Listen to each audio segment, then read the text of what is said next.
Oi, oi, oi, gente boa, gente querida. A gente continua aqui em Mateus, no capítulo 15. Hoje é sobre a sequência do que vimos tratando.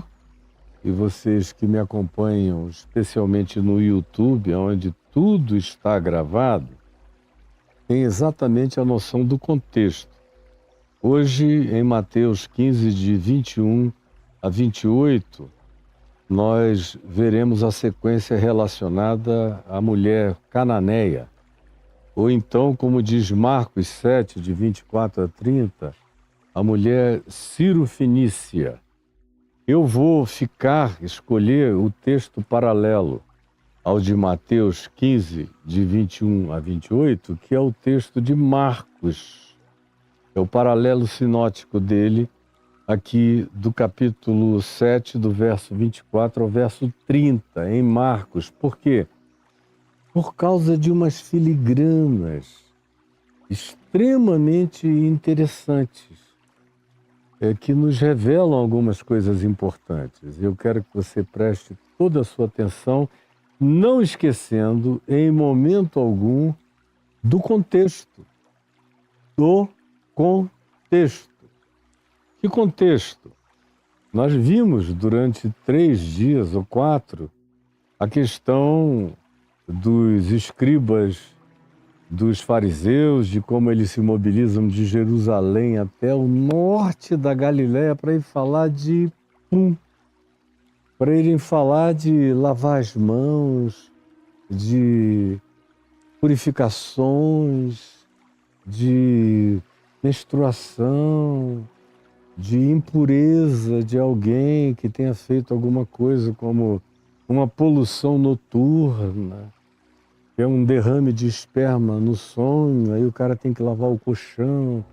Se a mulher está dormindo naquele colchão e fica menstruada à noite, aí tem que tirar o colchão de uso, lavar e purificar. Os caras, como vocês viram, saíram de Jerusalém para ir até o norte da Galiléia, em Genezaré, para puxar esse assunto com Jesus, porque a religião é patética, assim, conforme eu disse a vocês tão repetidas vezes nos dias que se seguiram e sobre os quais eu falei abundantemente. Aí nós entramos nos 2 últimos dias e particularmente no dia de ontem, no fato de que Jesus disse que o que torna um ser humano impuro não é o que entra pela boca, não é esse café.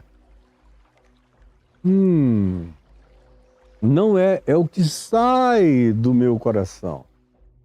Aí se você não entendeu direito agora, porque eu estou sendo bem resumido, vai e veja, está tudo gravado. Aí no YouTube, não há desculpas, está tudo gravado. Vá lá e veja. E ele disse, e nos colocou num ponto em que a religião entra num beco sem saída, com todos os seus usos e costumes e manias, e lavagens, e purificações exteriores, e hipocrisias, e aparências, e todas essas coisas nojentas que Jesus repudiou, em relação às quais eu dei exemplos e mais exemplos e exemplos e comparações. Só fica com raiva quem não quiser entender Jesus e preferir transferir a culpa para mim. Estou apenas aqui pela misericórdia de Deus, repetindo Jesus. Eu sou um mero repetidor de Jesus. Eu nasci para repetir Jesus. Na realidade, eu nasci desejoso de me tornar um Jesusinho andando pela minha geração. E no contexto, portanto, antecedente, depois que Jesus disse quais são as sujeiras que tornam um ser humano completamente contaminado e contaminante, tóxico e radioativo, e diz que isso não vem de alimentos nem de ingestões que vão para o trato gastrointestinal e depois são defecados em algum lugar íntimo, ou como ele disse aqui, tão privado que ele chamou de escuso. Mas ao contrário disso, ele disse: o que torna o ser humano impuro é o que vem de dentro, do coração, de onde procedem os maus desígnios, a prostituição, os furtos, os homicídios, os adultérios, a avareza, a malícia, o dolo, a lascívia, a inveja, a blasfêmia, a soberba, a loucura. Todas essas coisas foram por mim ontem abordadas nas suas minúcias, mostrando que elas vêm do coração e elas já realizam a sua impureza, a sua contaminação, a sua toxicidade, a sua malignidade, quer a gente as torne concretas ou não do lado de fora da vida, porque se a gente as aninha no coração, elas já fizeram serviço em nós. Aí o verso 23 aqui de Marcos capítulo 7 diz: ora, Jesus falando, estas ou todos estes males vêm de dentro e contaminam o ser humano. Aí você diz: e o que isso tem a ver com a mulher cananeia, conforme ela é designada em Mateus 15, ou com a mulher cirofenícia, como ela é mais especificamente designada aqui em Marcos 7, do verso 24 ao verso 30? O que isso tem a ver? Tudo.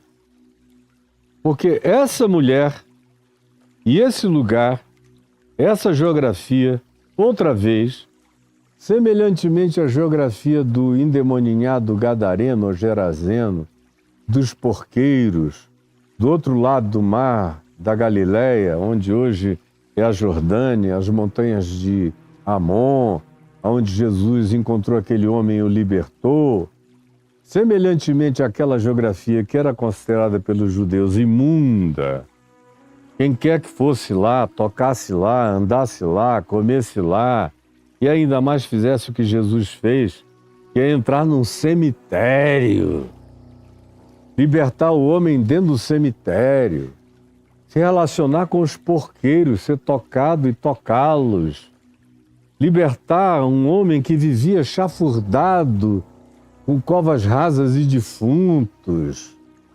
Tudo isso era uma impureza total para os judeus religiosos de Jerusalém. E entre nós existem outras coisas que tornam o indivíduo igualmente impuro.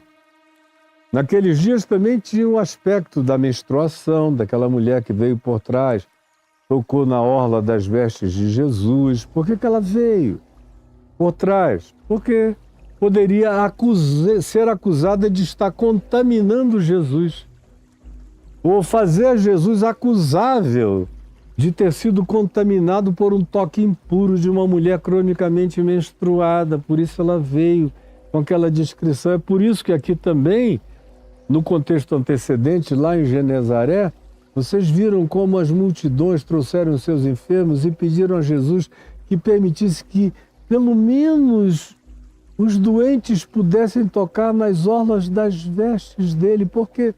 Porque muitos desses doentes eram pessoas consideradas contaminantes, radioativas religiosamente falando. Gente menstruada crônica, gente com doenças tipo lepra, ou com pragas purulentas na pele, todas essas coisas que numa abundância horrorosa a lei de Moisés determinava que eram pessoas que se tornavam impuras se assim ficassem contagiadas e com a capacidade contaminante. Se ao menos tocassem alguma coisa, tudo que elas tocassem ficava impuro e tinha que ser lavado. E se tocasse na pele do indivíduo, ele tinha que se purificar e se afastar um tempo. Era igual disciplina de igreja. É o que o gay significa hoje, ou o LGBTQIA+, ou o indivíduo que já casou mais de uma vez, 2, 3 ou 4 ou 5, tipo a samaritana. Todas essas pessoas que mudam as designações e as terminologias ou as indicações de natureza médico-semântica do processo de contaminação, mas continuam a haver os contaminados e contaminantes, do ponto de vista desse olhar tão frágil, horroroso, diabólico e separatista e cheio de apartheid da religião, conforme vocês seguem e praticam. Então tem tudo a ver. Jesus tinha acabado de falar com aqueles indivíduos que eram os reis da contaminação, para quem tudo estava contaminado. Eram os separatistas do apartheid. Eram aqueles mesmos que o profeta Isaías menciona no capítulo 65. Leia lá em Isaías 65, versos 4, 5, 6, quando o próprio Deus fala através da boca do profeta, falando de Israel, desses religiosos que continuam presentes lá em Israel no dia de hoje com o mesmo espírito, com a mesma atitude, enquanto vocês ficam lambendo-os e cultuando-os, mas eles são assim. Os mesmos que mataram Jesus e odiaram Jesus continuam com o mesmo espírito, só que agora vocês os cultuam. A saber, esses indivíduos que Isaías menciona no capítulo 65, através de cuja profecia Deus fala, designando-os da seguinte forma: povo que diz, eu sou mais puro do que tu, diante de mim, tu és como uma fumaça ardente, queimando as minhas narinas. Deus falando, usando um antropomorfismo, uma figura humana, queimando as minhas narinas, provocando tosse em mim. Como Jesus também disse, provocando náusea, vômito em mim, ao se referir à igreja de Laodiceia. Então, lá em Isaías 65, é Deus dizendo, vocês queimam os meus olhos, eu não suporto olhar para vocês. Vocês intoxicam as minhas narinas, vocês me provocam ânsia de vômito. Vocês são essas pessoas, e essas pessoas são assim, diante de Deus, enquanto ficam acusando o mundo inteiro de tudo. Deus diz a respeito delas, vocês é que são os seres mais intoleráveis. Os intolerantes são para Deus os entes mais intoleráveis. Os discriminantes são os entes mais insuportáveis. Os que separam o joio do trigo, achando que receberam de Deus essa prerrogativa, esse olhar, essa superioridade, esse supremacismo, são os mais nojentamente diabólicos e não se enxergam. Pois bem, é por isso que eu disse que a história dessa mulher é uma sequência, tem tudo a ver. Aliás, os evangelhos, praticamente todas as histórias, ensinos e falas de Jesus, tanto em Mateus quanto em Marcos, em Lucas e em João, têm contextos antecedentes ou, quando não tem um contexto imediatamente antecedente, depois do que Jesus ensina, há um contexto imediato que ilustra o que ele acabou de dizer. Então preste atenção. Aqui no verso 24 diz que Jesus, após dizer essas coisas é que contaminam, essas que vêm de dentro, que vêm do coração, aí ele sai lá do extremo norte do Mar da Galileia, entre Cafarnaum e Betsaida, e se dirige para fora do território de Israel, aonde hoje seria o Líbano, é o Líbano. Ele vai para essa região aqui, bem designada por Marcos como território sírio-fenício, porque até hoje você tem naquela região lá da tríplice fronteira com o Monte Hermon, você tem a fronteira de Israel, a fronteira da Síria e a fronteira do Líbano. E no passado, bem passado, aquela região toda era fenícia. Nos dias antigos e milênios antes de Jesus já era Fenícia. E nos dias de Jesus o lugar também era designado como Fenícia. É por isso que, muito apropriadamente, Marcos usa uma linguagem geopolítica mais precisa do que a de Mateus, onde a mulher é tratada como uma cananeia, como uma pagã, mas aqui ela tem nome, endereço, ela tem CEP. E Jesus sai da fronteira de Israel, considerada pelos religiosos o único lugar onde você eventualmente poderia transitar de maneira menos contaminada. Vocês vejam a hipocrisia que atribui à geografia santidade, sacralidade ou impureza e não sacralidade. Na realidade, não tem nenhuma coisa nem outra. Todas as coisas, como Jesus disse, e eu afirmei ontem lendo para vocês, todas as coisas são puras para os puros. Mas aí, depois do que Jesus tinha acabado de dizer, lá no norte do Mar da Galileia, ele se levanta. O verso 24 diz: levantando-se, partiu dali para as terras de Tiro e Sidom, que eram geografias pagãs, do ponto de vista desses judeus todos que tinham vindo, especialmente de Jerusalém. E chegou lá, e por que ele foi para lá? Porque ele queria descansar. Frequentemente, desculpe a expressão, Deus só tem descanso fora da religião. Deus em Cristo também só consegue descansar fora da religião. Como frequentemente quem anda com Jesus, e aí eu me dou como exemplo, descanso infinitamente melhor fora da religião, porque a religião é o único lugar onde eu não consigo descansar. Todo olhar é de juízo, é de avaliação, é de análise, é de ponderação, é de observação, é de microscópio eletrônico, tentando descobrir os teus mosquitos enquanto eles engolem os seus próprios camelos. Aí vai Jesus para fora da fronteira de Israel para poder ter um minuto de sossego, de descanso. Sai da igreja, da sinagoga, do templo, da observação religiosa, do whatever you want, o que quer que você queira designar como ambiente, fronteira de observação religiosa, tanto faz, é tudo igual, é a mesma coisa.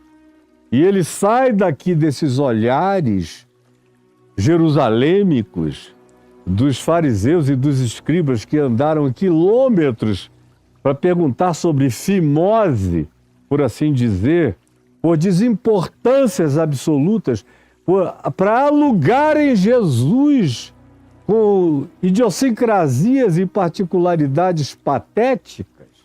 Ele sai porque ele quer descansar.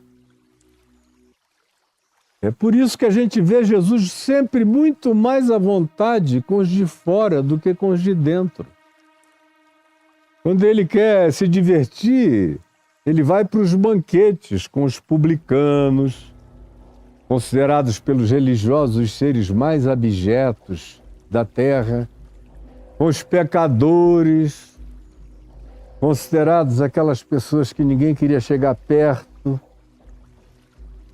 que não frequentavam a sinagoga no sábado, não tinham versículos do Velho Testamento de cor,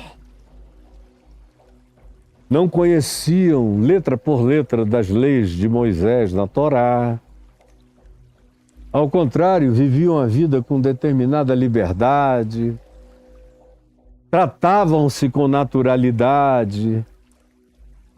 Para eles, tanto fazia segunda, terça, quarta, quinta, sexta, o sábado ou o domingo, como primeiro dia da semana. Todo dia era dia para se fazer qualquer coisa que fosse conveniente, conforme a necessidade, conforme a importância. E assim os religiosos os designavam como pecadores. Não frequenta a sinagoga, a igreja, o templo, não dá o dízimo, não canta os nossos louvores, não é gospel, antes canta o que acha bonito produzido, imaginado por qualquer composição de qualquer natureza, desde que seja bela, agradável, atraente e comova a mente na direção da alegria, eles consideravam coisas contaminadas. Portanto, aqueles que gostavam disso eram pecadores. Mudou alguma coisa? Absolutamente nada. Continua tudo igual, tudo pateticamente do mesmo modo. E as perguntas são ridiculamente as mesmas o tempo todo. E Jesus sofreria esse povo do mesmo jeito que ele sofreu os religiosos de Israel. E para descansar teria que sair bem longe da igreja, bem longe da sinagoga, bem longe do templo, bem longe dos crentes, bem longe dos teólogos, bem longe dos acadêmicos, bem longe dos santarados religiosos para poder descansar. E o que valeu para Jesus vale hoje para quem quer que, semelhantemente a Jesus, viva o Evangelho. Quem experimenta o Evangelho como liberdade na graça de Deus, não para a prática da libertinagem, mas para a prática da santidade espontânea, libertadora, liberta, livre e livradora de outros. Quem quer que assim seja e que viva com essa consciência de maturidade, com essa lucidez segundo a fé, justificados pela fé em Cristo Jesus, para quem todas as coisas são puras, porque o coração deles está purificado pela fé em Cristo, eles não conseguem mais se sentir bem nesse ambiente onde tudo é pecado, tudo é contágio, tudo é feio, tudo é maligno, tudo é chato, tudo é horroroso. Se torna insuportável. Parece ser um pré-requisito para o cara se tornar crente, judeu, religioso, ou de qualquer outra natureza de religião, de um Deus pessoal cheio de caprichos e de vontades humanas projetadas sobre Deus, como se fosse vontade de Deus, nada passando, nada indo além da própria construção dos projetos de capricho pessoal desses religiosos que são todos eles, ou quase todos eles, ou a maioria deles, tarados. Para você ter um pouco de descanso, tem que sair desse meio, porque não dá. Não dá para ter saúde mental, emocional, afetiva no meio dessa loucura. É insuportável, vocês sabem disso. Aí ele sai e ele entra numa casa que não é de fariseu, nem de escriba, nem de saduceu, nem de sacerdote. Nessas casas, quem parece com Jesus não tem descanso. Nesses lugares, não dá para relaxar. Não dá. Você está me ouvindo, né? Não dá. E eu sei disso 1 bilhão de vezes mais do que você, que não sabe nada. E eu sei, absolutamente sei o que eu estou dizendo a você. E não tem ninguém em sã consciência que possa dizer que eu não saiba acerca do que eu estou dizendo a você. Porque eu sei, e o diabo sabe que eu sei o que eu estou falando. Não dá para descansar no meio desses casca grossa da religião, desses cockroaches religiosos que estão aí como baratas imortais, revirando o lixo para se alimentarem. Não dá. Aí Jesus vai para fora dessa fronteira da contaminação e da acusação e do juízo e desses olhares radioativos. Vai para um lugar considerado pagão. Vai para a região da Síria e da Fenícia, antigas e ainda em geopolíticas vigentes nos dias de Jesus, e entrou numa casa. Uma casa que a gente não recebe explicação de qual seja, mas certamente alguém que podia ser amigo dos seus discípulos, ou alguém que tenha vindo de lá e o visto pregar, curar, fazer o bem, como ele fazia onde quer que chegasse, e que fez amizade, ficou internurado e disse, se um dia ele quiser descansar longe dessa confusão aqui, dessa opressão, lá na minha casa, e deixa eu dizer, a Ciro Fenícia fica bem numa região praiana linda, de onde hoje é o Líbano. Linda, praias lindas, água mediterrânea azul. É para lá que Jesus vai, para ver o mar azul, num lugar gostoso, com ondas batendo. Ele entra numa casa de um ser humano considerado pagão. E ele dá uma instrução. Ele diz que não quer que ninguém saiba. E gostaria que ninguém o soubesse. Queria que ninguém o soubesse. É o que está dito aqui no verso 24. Queria que ninguém o soubesse. Aí vem uma expressão na sequência, que eu acho uma das mais lindas. Olha só como ela é linda, e diz, no entanto, não pôde ocultar-se. Você poderia repetir comigo? O texto todo diz, queria que ninguém o soubesse. No entanto, não pôde ocultar-se. Eu acho isso maravilhoso. Desde que eu era um jovem pregador do Evangelho, com 18, 19 anos de idade na minha terra natal, em Manaus, quando eu comecei a me engravidar de Cristo Jesus e do Evangelho, essa foi uma das expressões que mais me tocaram. Coisas que Deus não pode. Foi sobre isso que eu preguei a primeira vez quando falei desse texto. Isso cresceu assim como 3D diante dos meus olhos. 3D em fogo me consumiu, me queimou. Queria que ninguém o soubesse, no entanto não pôde ocultar-se. Que coisa linda. Queria que ninguém o soubesse, no entanto não pôde ocultar-se. E a pergunta que me veio ao coração, naqueles dias de jejum, de oração, viajando, entrando mesmo na Escritura, me tornando um protagonista observador de dentro da cena. Jejuns no meu quarto, jejuns na floresta, jejuns dos igarapés, nas beiradas dos rios. Não queria que ninguém o soubesse, no entanto não pôde ocultar-se. E a pergunta é por quê? A pergunta é por quê que o Todo-Poderoso não pode ocultar-se? Em relação a quem ele não pode ocultar? Em relação a que ele não pode ocultar-se? De quem ele não pode ocultar-se?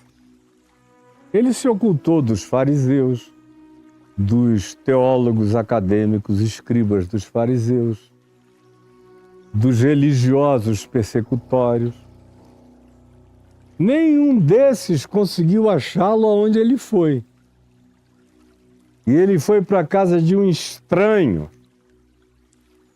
ímpio do ponto de vista da religião, pagão do ponto de vista do culto genético, ariano, de DNA dos sionistas anacrônicos dos dias dele, para quem todo mundo que não carregasse aquele gene era impuro, era maligno, era torpe e era desprezível. Esses e desses ele conseguiu se ocultar. E desses ele se oculta tantas vezes quantas ele deseja. E esses só o veem enquanto ele se deixa revelar. É por isso que o profeta Isaías diz, buscai-o enquanto ele está perto. Buscai-o enquanto se o pode achar.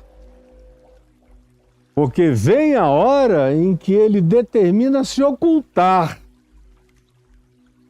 Aí não tem teólogo, não tem religião, não tem culto, não tem louvor, não tem dízimo, não tem oferta, não tem repetição, não tem catequese, não tem catequismo, não tem dogma, não tem nada que vá fazer você encontrar o caminho dele. Ao contrário, ele disse: vocês vão ficar batendo na porta e a porta não vai se abrir para vocês.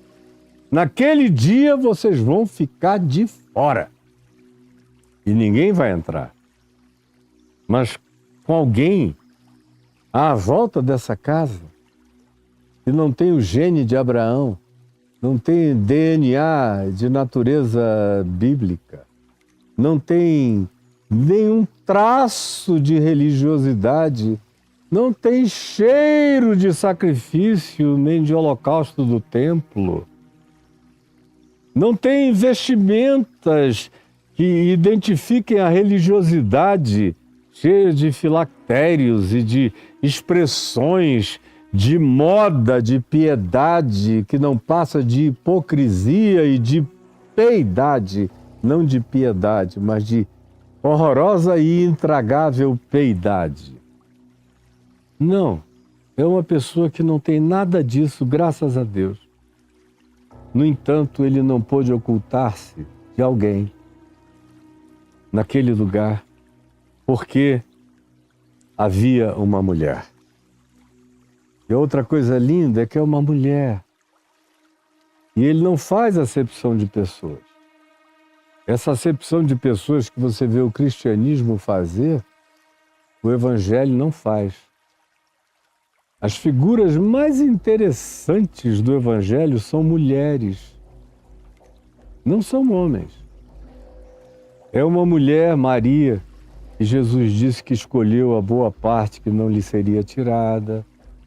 É uma outra mulher que derrama um vaso de alabastro em adoração enternecida, e os discípulos quiseram repreender e parar o processo. E ele disse: não a impeçais, porque em verdade eu vos digo que aonde quer que seja pregado esse evangelho do reino de Deus, essa história dela será contada para a memória dela. Ou na ressurreição de Lázaro, é a comoção das irmãs, das mulheres, especialmente de Maria, irmã de Lázaro, cheia de uma fé carregada de ternura por Jesus, para quem ele diz: o teu irmão há de ressurgir, e diante de quem, olhando para a tumba de Lázaro, ele chora. Mulheres, como diz Lucas 8, são elas que o servem, com os seus bens, com suas riquezas, com os seus tratos, com os seus carinhos. Mulheres, são elas que cuidam do corpo dele, com bálsamos, com aloés, enquanto os homens fogem e se escondem. Mulheres, desde Maria: eis aqui está a tua serva, cumpra-se em mim a loucura da tua vontade, dessa gravidez. Isabel: a criança se estremeceu no meu ventre quando eu ouvi a voz da tua salvação. De onde me provém que me venha visitar a mãe do meu Senhor? Mulheres, como Maria Madalena, Maria de Magdala, Maria do Farol. Isso é que Nagadon significa farol. Ela era Maria do Farol, aquela cidade onde tinha aquela estrutura de farol para iluminar a ponto de referência no mar da Galiléia. Foi a primeira testemunha da ressurreição de Jesus, não foi nenhum homem. Mulheres.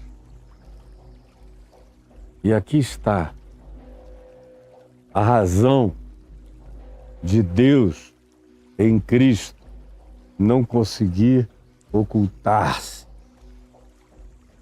E a resposta está no verso 25 de Marcos 7. Por quê? Porque uma mulher estava ali, um coração de mulher, uma alma de mulher, com coragem de mulher,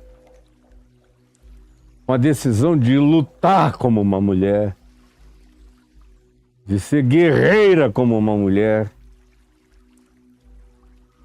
de enfrentar Deus e tirar Deus do ventre do seu esconderijo com fórceps. Foi o que ela fez. Arrancou Jesus da casa, arrancou Jesus do quarto com fórceps. Porque não era só mulher, era mãe. Era uma mulher cuja filhinha estava possessa de espírito imundo. Aí quem segura uma mulher assim? Nem Deus resiste uma mulher assim. O Evangelho já deixa claro que Jesus não aguentou uma mulher com essa bravura de paixão materna, de devoção, de instinto, de entrega, de coragem, que se alista para a linha de frente, que tem a ousadia de arrombar portas de Deus, de penetrar na reclusão do eterno e gritar, e disputar com Ele. Uma mulher. E aqui eu quero dizer, para quem esteja perguntando, e homens, não seja idiota, pelo amor de Deus. Não seja idiota. Jesus dá chance aos homens o tempo todo.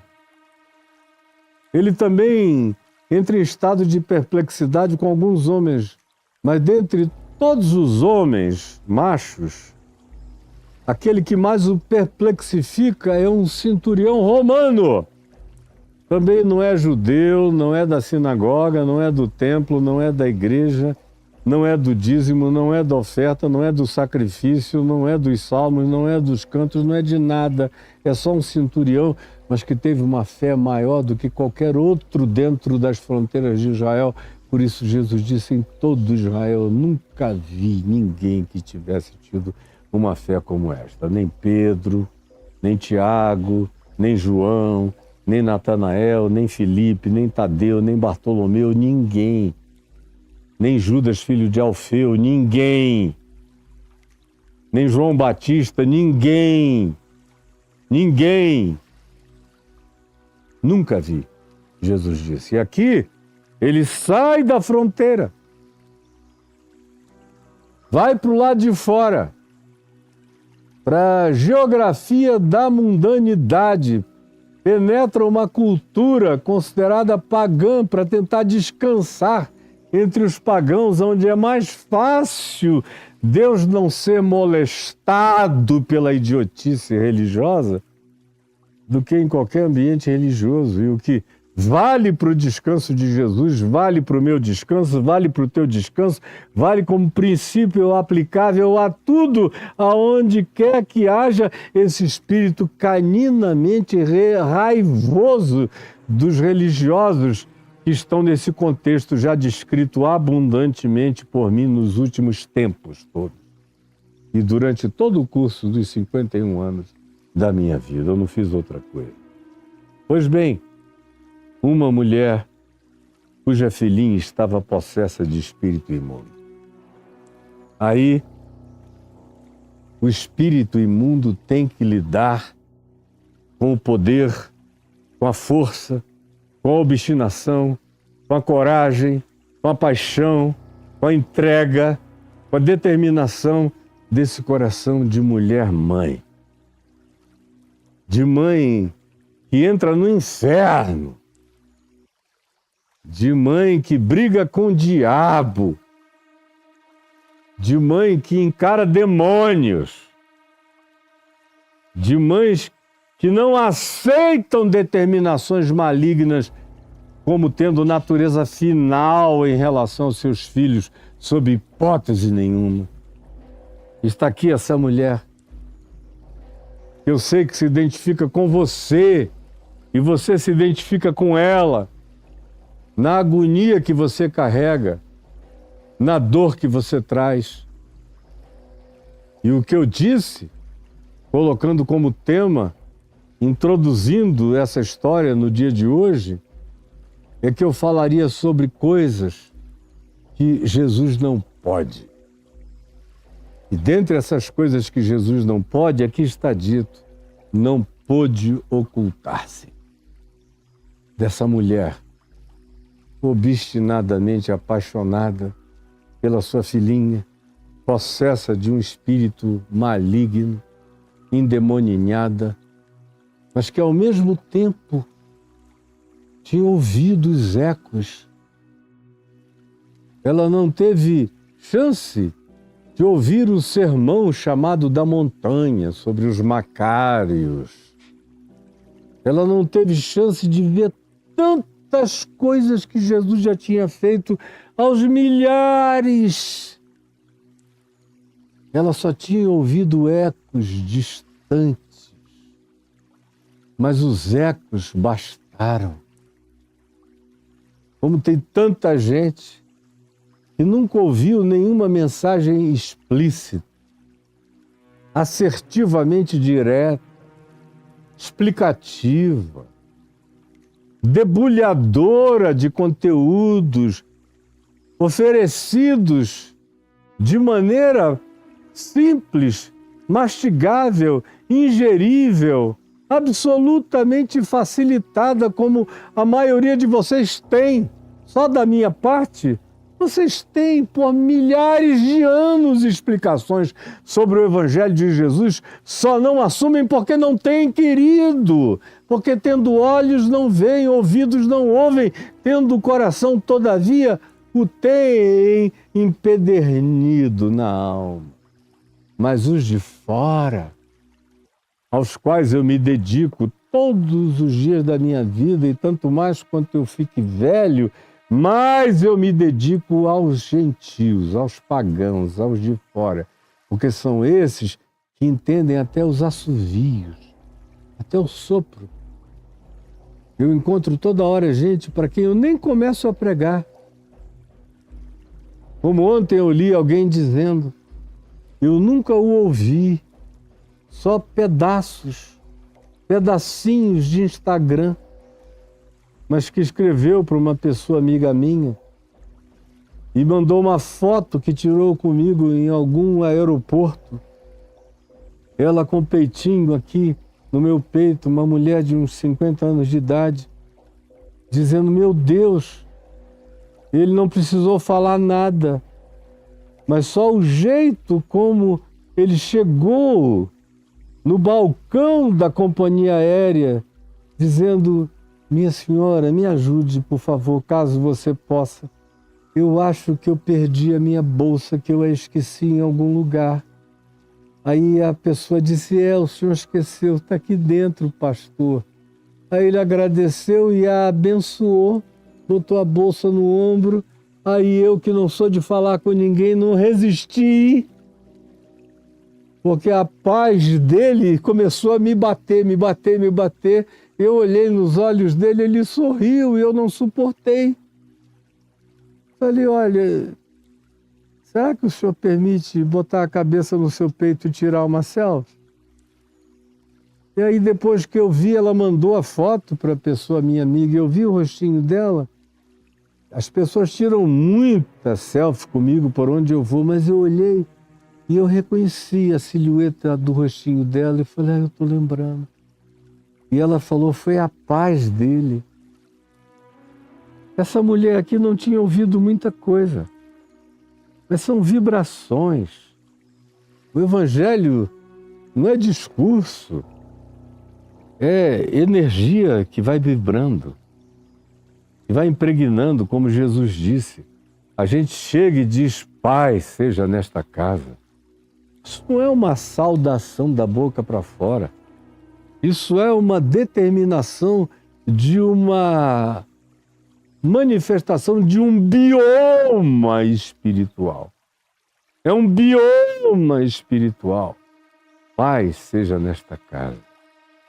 Jesus disse, se tiver alguém que seja filho da mesma paz, aí vocês podem ficar, do contrário, sigam adiante.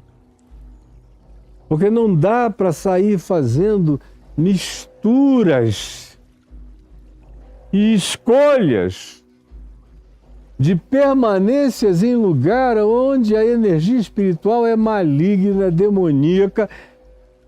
Nesses casos a gente expulsa demônios, repreende o diabo, mas não escolhe para comer, beber, para andar com ele, para ser companheirinho, para cultuar junto, para chamar de meu irmão, para frequentar a mesma igreja.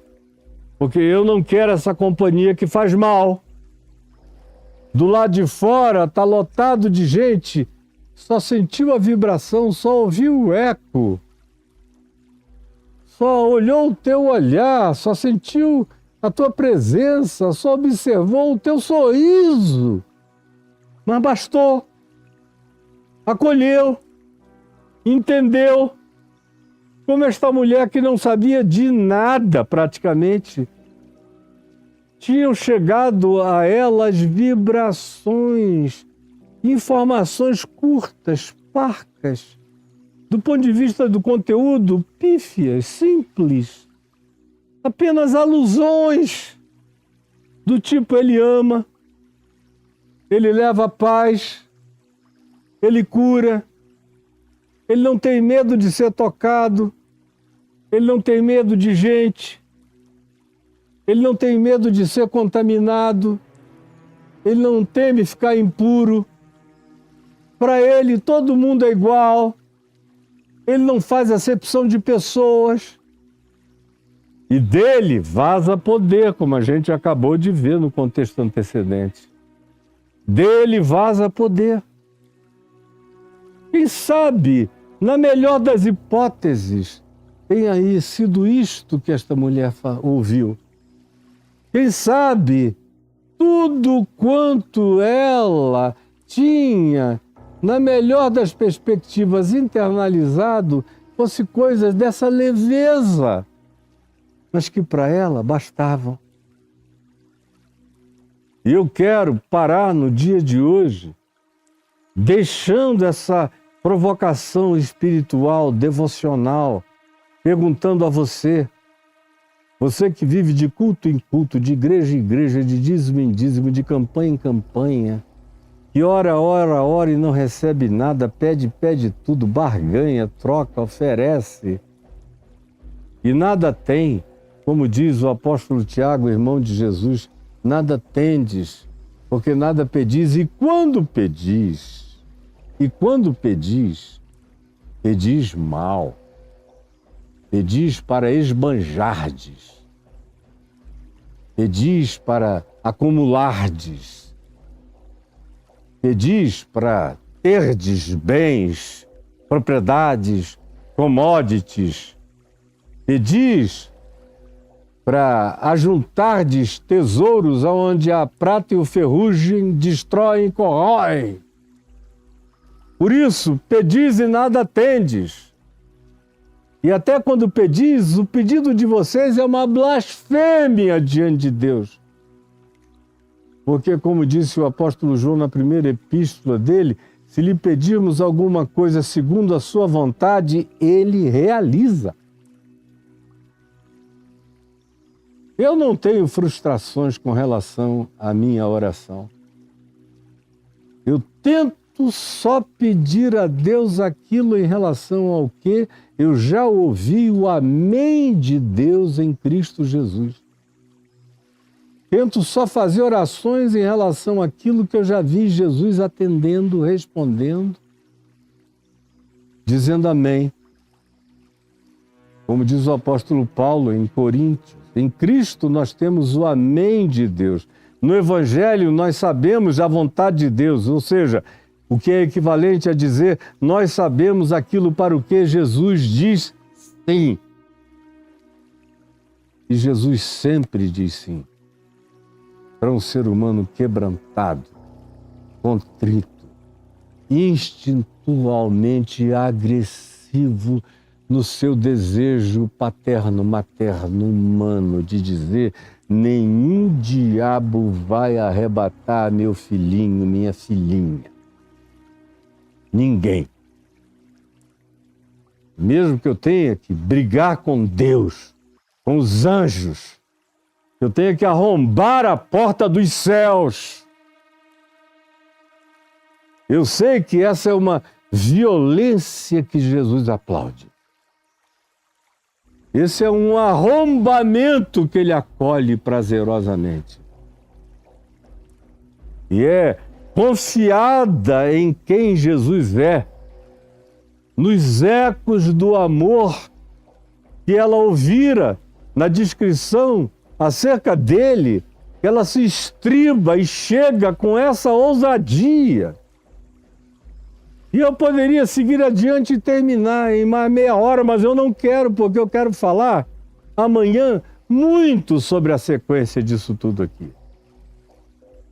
Por isso hoje, agora vendo que o TikTok já está para cair, eu vou parar aqui com quase uma hora e dizer: Jesus, essa palavra singela, simplésima, porém absolutamente verdadeira, que botam anjos em pé em estado de aplauso e demônios tremendo, apavorados com a verdade do que eles sabem que tu és e que tu fazes e que tu realizas e que eu declaro não como discurso, mas como fé ardente, entranhada, presente, embrenhada, enraizada, crescida, maturada no meu ser, é que eu te peço que o Espírito Santo tome essa palavra e a torne avassaladoramente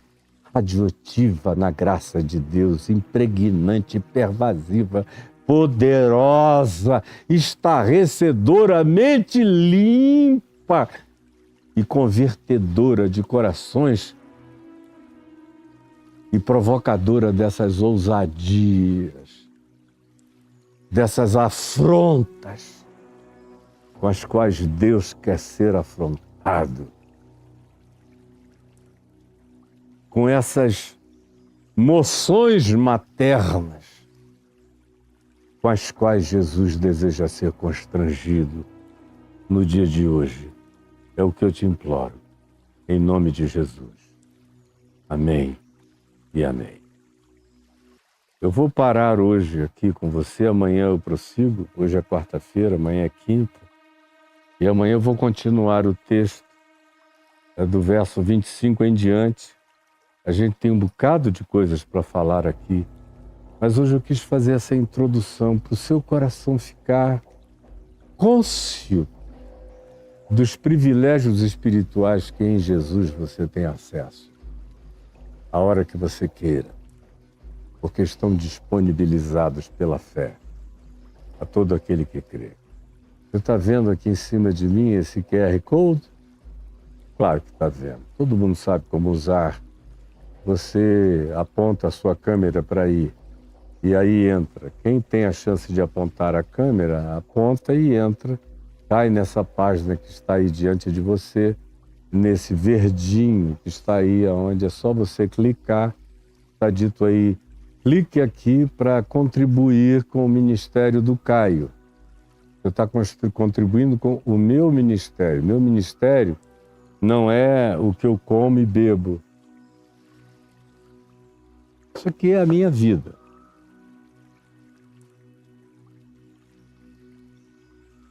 O meu ministério é o meu serviço. A palavra ministério é equivalente à palavra servo, serviço, garçom. É quem está ali servindo. Meu ministério é, portanto, o trabalho do meu amor, da minha entrega em amor, em serviço, a todos quantos queiram. Então, se você quer ajudar meu ministério, você entra aí nessa página, seja apontando a sua câmera para o QR Code, Ou o pessoal que está aqui no TikTok não está vendo nada, só quem está no YouTube consegue ver. Ou então você escreve caiofabio.com.br e também cai no mesmo ambiente de contribuição. Se você escrever, é equivalente a apontar o telefone para o QR Code. Você cai aí e ali em cima tem escrito contribuição. Agora, eu creio que quem está num laptop e tem um celular na mão, aponta o celular para o QR Code. Agora, quem está no celular não tem como apontar para o QR Code. Então você entra no caiofabio.com.br, aí tem ali em cima contribuição no link, você clicou, você cai nessa outra página. Mas vamos para aquela anterior, Caio, do QR Code, que ela é mais pedagógica. Está ela aí com 2 contas bancárias do Santander e do Banco do Brasil para depósito ou transferência bancária. Embaixo tem cartões de crédito, Visa, Mastercard, American Express, Diners Club International, cartão Elo, para uma contribuição única ou para aquelas contribuições programadas que você pode fazer para 6 meses, 1 ano, como deseje. Embaixo tem o PagSeguro, que você está mais do que cansado ou carequésimo de saber. E embaixo tem o PayPal, para quem me assiste em todos os lugares do mundo e dizem, que palavra de Jesus que me fez bem, eu queria ajudar a fazer isso continuar crescendo. Então contribua, use o PayPal, porque eu não faço nada sozinho. Eu poderia fazer essa transmissão aqui no YouTube apontando com uma câmera só, mas assim, olha, com 3, olha essa aqui, mais fechada em mim, mais íntima. Você está vendo? Olha essa outra aqui, bem enquadrada, mais aberta. Olha essa outra aqui, mais diagonalizada. Tem que ter o Caio ali dentro cortando, senão eu sozinho não faço. Você está vendo passar Pix aqui embaixo. Sozinho eu não faço. E aí você vai encontrar um monte de recortes no YouTube, no Instagram, no TikTok, em outras plataformas ou em aplicativos, um monte espalhados por aí, porque tem um monte de gente trabalhando, porque eu sozinho não faço. Isso é ajudar o meu ministério. E além disso tem um Pix de CNPJ, significando pessoa jurídica, não sou eu sou pessoa física. Está ali, para você ajudar a anotar, contribuir, e o meu amigo Edivaldo vai receber, vai pagar todas as contas que ele vem pagando, cuidando para mim desde 1989. Você não era nascido. E o Edivaldo já estava aí com todo compromisso de vida e fidelidade para comigo. Um dos grandes presentes de Deus na minha vida se chama Edivaldo Grado. E ele vai estar lá para continuar me ajudando. E os nossos amigos aqui do TikTok estão caindo já. Só falta mais 2 minutos e meio para o TikTok cair de vez. Pois bem, isso é para você ajudar meu ministério, tá bom? Agora, aí embaixo, se você mudar o Pix, Caio, do pessoa jurídica passa para o pessoa física, onde você vê Caio e Adriana. Pessoa física, aí tem um Pix. Você pode anotar um número e pode nos ajudar. Aí sim, aí tem a ver com o café que eu tomo. Aí tem a ver com o pão que eu parto. Aí tem a ver com a água que eu bebo. Aí tem a ver com as luzes que a gente paga. Aqui é só luz. Estão pensando que eu recebo isso de graça? Não, e a responsabilidade é minha, que moro nessa casa e a habito. E cuido dela. E cuido das pessoas a nós pertinentes. E tentamos fazer o melhor, além de sobreviver. Olhar também para o próximo e ver em que a gente pode ajudar. Se você quiser fazer parte desse aspecto pessoal da nossa vida, a escolha é sua. Mas o que me agrada mesmo é pedir a você que entre no seu navegador e escreva aí caiofabio.com.br/cursos. caiofabio.com.br/cursos. Escreveu?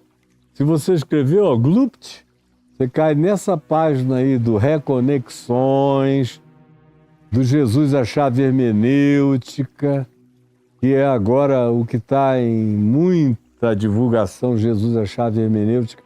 Reconexões é campeão de audiência, são 200 aulas de 10, 12 minutos cada uma, começa antes do Gênesis e termina depois do Apocalipse. Jesus a Chave Hermenêutica, sou eu, Caio, aqui, viu, Caio?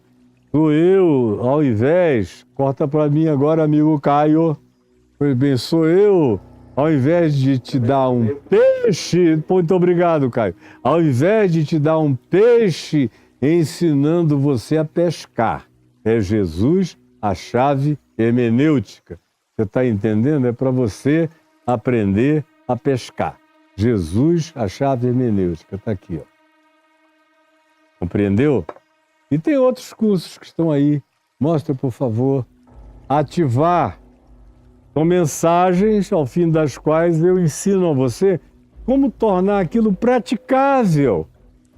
Aí você vai ver que quando você começa a praticar, tudo aquilo que foi dito, que é promessa de Jesus, começa a se materializar como realidade concreta diante de você, bem diante dos seus olhos. Você me entendeu? E assim também os demais cursos estão aí, como esse do medo. Medo de quê? Pode libertar você extraordinariamente, ou atravessando os lutos, que não é só o luto de perda de pessoas, mas lutos de orfandade, de divórcios perversos, de situações conjugais as mais indignas. Toda hora tem alguém me perguntando sobre suicídio. Tem esse curso meu aí, que de fato são 2 aulas sobre suicídio. O pessoal quer sempre saber, escuta, meu pai se suicidou, ele está no inferno? É claro que não, minha filhinha, meu filhinho. Pegue aí e aprenda. Por que uma pessoa se suicida? E como Jesus não diz nada a respeito do assunto. E como a própria Bíblia não diz nada a respeito do assunto.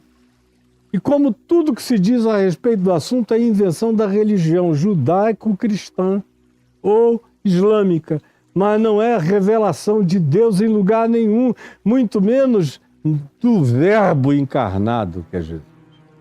Então estão aí esses cursos todos para você e o pessoal está lá, ó, esperando para você fazer contato agora mesmo. É só escrever caiofabio.com.br/cursos, entrar em contato, o pessoal vai começar a responder nesse mesmo instante. E eu vou parando por aqui, eu volto amanhã, com a graça de Deus, com você. Hoje eu quis ser propositalmente mais breve, mais curto, mais conciso e deixar só essa palavra de introdução àquilo que no dia de amanhã nós veremos. Eu aguardo todos vocês no dia de amanhã. Que Deus te abençoe muito. Grande beijo para você, em nome de Jesus. Amém, amém e amém.